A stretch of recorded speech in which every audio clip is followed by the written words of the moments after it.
ሩትዬ ከልጇ ጋር ከስንት ጊዜ በኋላ በቲክቶክ መታለች። እንግዲህ ልጇን ከወለደች በኋላ በቲክቶክ መታ አታውቅም። እንግዲህ ከልጇ ጋር ማለት ነው።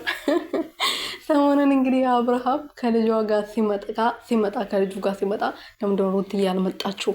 የወለደችው እናት ከሱ ጋር ሳትመጣ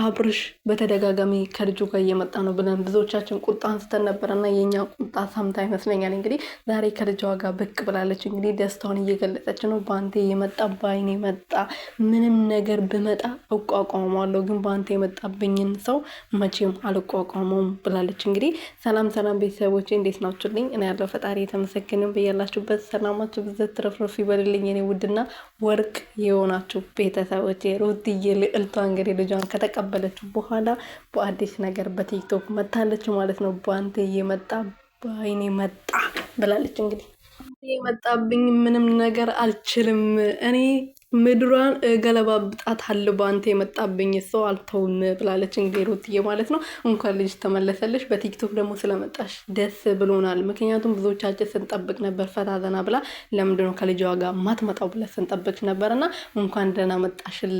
ፈጣሪ ያሳደግልሽ ሩትዬ።